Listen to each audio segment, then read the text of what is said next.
I worked on the series for 9 years.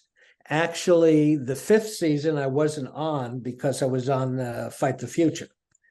But I did Vince Gilligan's very last episode. I worked on, they had a special at one time inside the X-Files. I co-edited that, and I did all the I supervised the syndication. When the show went into syndication, I supervised the editing of every single episode. I did a lot of DVD stuff, gag reels, things like that. Yeah, you guys know that typical way you get a job: you send a resume, you make phone calls, you have interviews, you bug them. This was on a Friday kind of mid-morning. I get a telephone call from Heather McDougal. She says, "Hi, this is Heather McDougal." I was between jobs at the time. She says, "Hi, this is Heather McDougal. I'm an editor on a new show called The X-Files. I hear you're available. Is that still the case?" I said, "Yes." She says, "Okay, can you start Monday?" I said, "Next Monday in 3 days?" And she says, "Yeah." She said, "Yeah, it's at 20th Century Fox. It's on Pico. I'll have a drive on for you. It's building 662, the editing. I'll see you at 9 o'clock. I don't think I even had a chance to ask her what the show is about. Her assistant quit the night before, had some kind of family deal. She had to quit suddenly. So Heather needed somebody right away. And I called my friend that afternoon in New York. And I said, "I got a job." She says, "On what?" And I said, "On something called The X-Files." And he says, "What?" I said, "The X-Files." He says, "Jeff, that's a great show." He says, "It's a new show. I mean, you've watched it?" He said, "Yeah, they had 2 episodes. They had the pilot and the second, which was Deep Throat." He says, "It's really good. It's on tonight, Jeff. It's on tonight. Watch it tonight. You'll see the show." I watch it that night. It happens to be Squeeze. I don't know the title of it, of course. I was blown away. I mean, I couldn't believe what I was seeing. This was something that I never saw on TV. And I was just like excited to, if this was going to be the quality of the show, I was really excited about starting on Monday. So I start on Monday. One of the first things that Heather asked me to do is to Xerox something. The Xerox machine was in, I think it was Howard Gordon's office.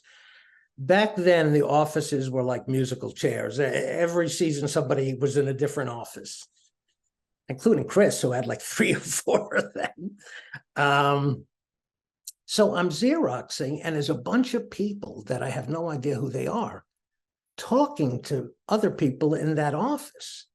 And I'm overhearing what I'm, listening to. And I surmise that 2 of the people that are talking are the writers of Squeeze.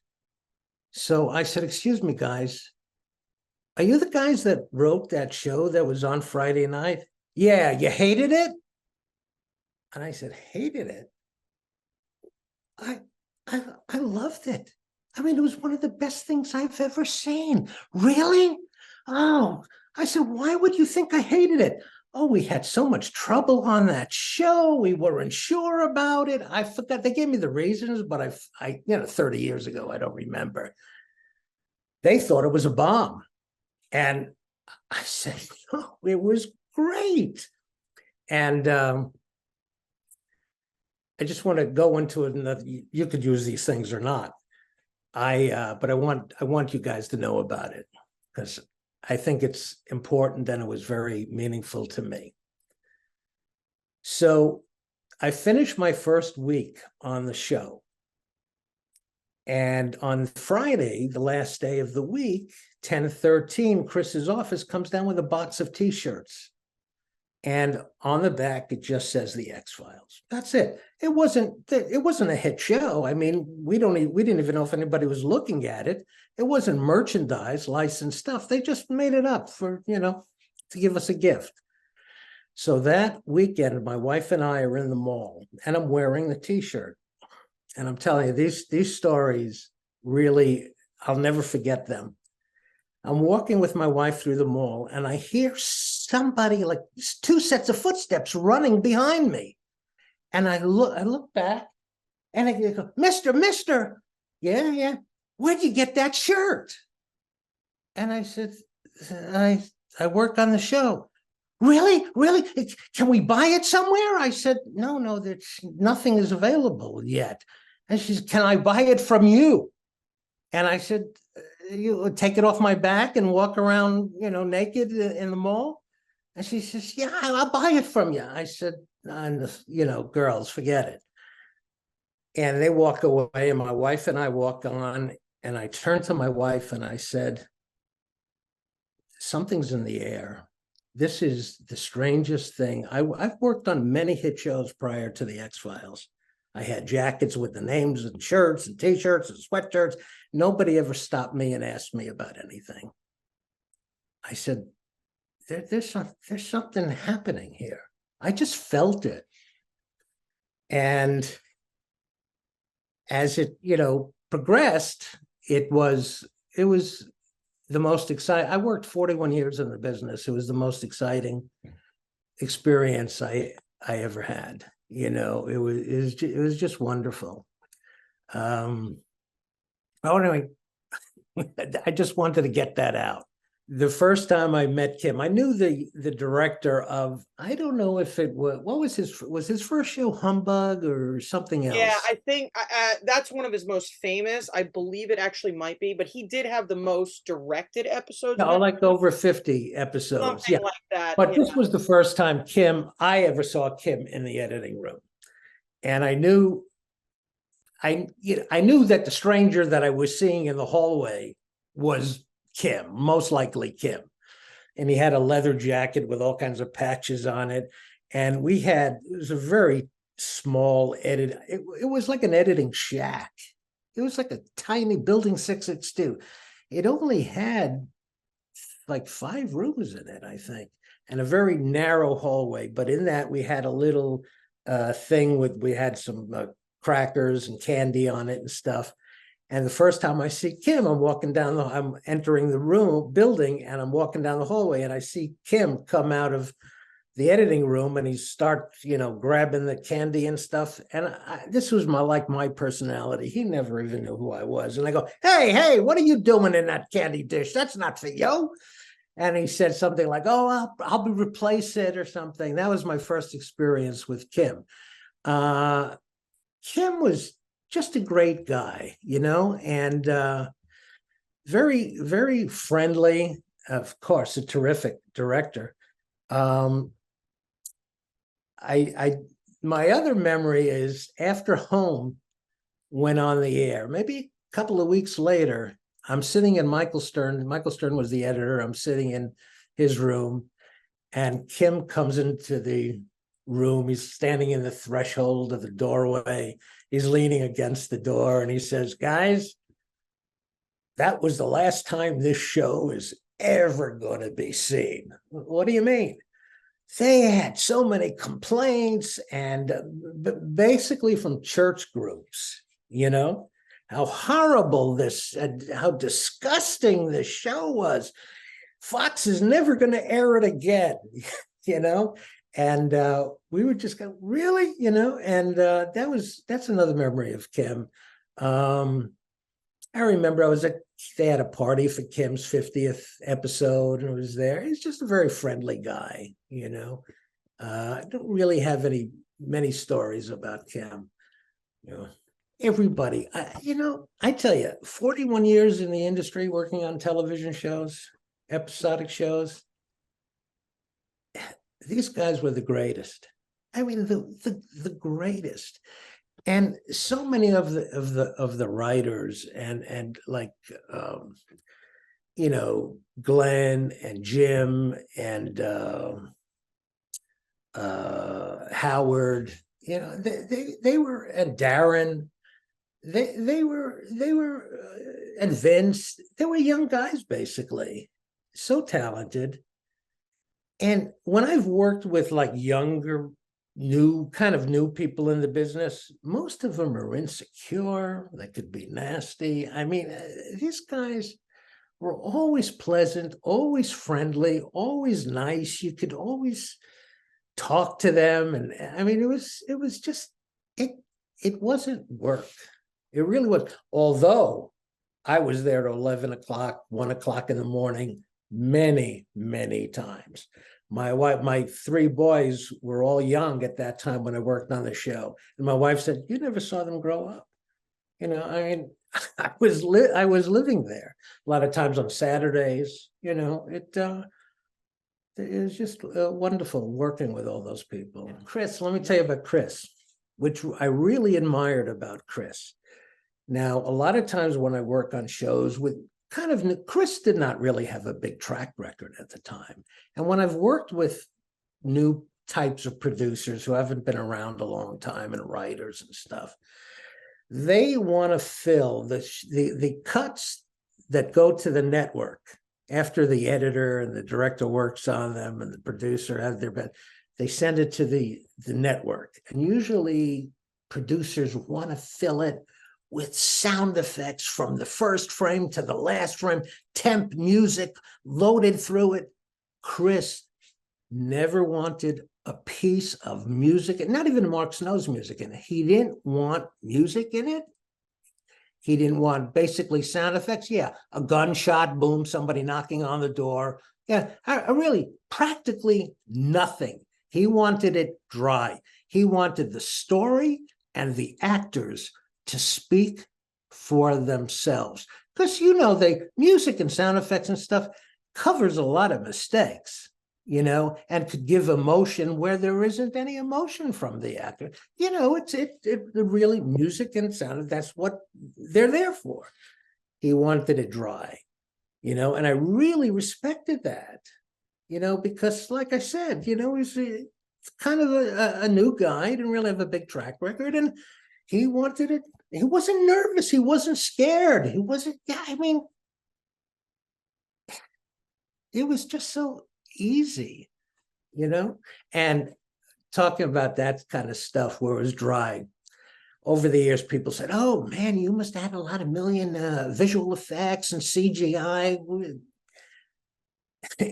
People in their minds think that the show had it. Basically, that was dry too. In the first couple of years, a big visual effect was, you know, in Mulder, it's scripted that Mulder looks up in the sky.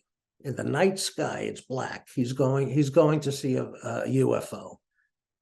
But they don't shoot that, you know, that has to be put in as a visual effect. So we haven't cut of Mulder look in the sky, cut of the black sky. Matt Beck comes down. He says, "I hear a UFO goes in here somewhere." And I go, "Yeah, I'll show it to you." "All right, give me the beginning time code. Give me the end time code. Well, we'll put a UFO in there." I mean, that was first few years, that was basically it. It really started to kind of get, I think, involved a little bit was when they introduced the black oil. And if I remember, I don't remember what show the black oil was introduced, but it was in subsequent shows also. And at one time, the black oil like started, you know, it started creeping up the face and, you know, and then in the eyes and stuff. That was the biggest, I think, visual effects that they had to deal with at the time. And one time, I don't remember which episode, they couldn't get it right for some reason. I don't know if it wasn't Matt Beck, it was another company that was doing it, and they didn't get it right. And the show had to be locked and sent to the network at a certain time. And this was like 2 days before it had to be. The guys were Michael Stern, Paul Rabwin, I think maybe Chris was involved, were all working at different labs to trying to get this Matt Beck or whoever the visual effects person was at that time. trying to get this thing right. And it was a last minute thing. It was right before they sent it to the network. The network had to broadcast it to the affiliates, you know. It was down to the wire. Never went to the network with any music in it, including Mark Snow's music. It went, we had a guy, there was a suit from Fox. His name was Ken Horton. He was a great guy. He was a talented guy. He was a nice guy. He was our friend. And a lot of times he would sit, it would have to be locked at a certain time. And say on a Friday night, you know, we work until 11 o'clock or something. And Ken would be in, and Ken would, you know, make suggestions. Sometimes we would listen to him. Sometimes we wouldn't. You know, this is what the network would like to see. Sometimes, you know, they listened to but they discussed it. And that was the first year. You know, Ken was our friend from the network, and he would look at the shows before we sent it to them. But they were dry. I mean, even the sound effects were, I mean, no big deal. I mean, I've been on shows, like I said, where wall to wall, first frame to last.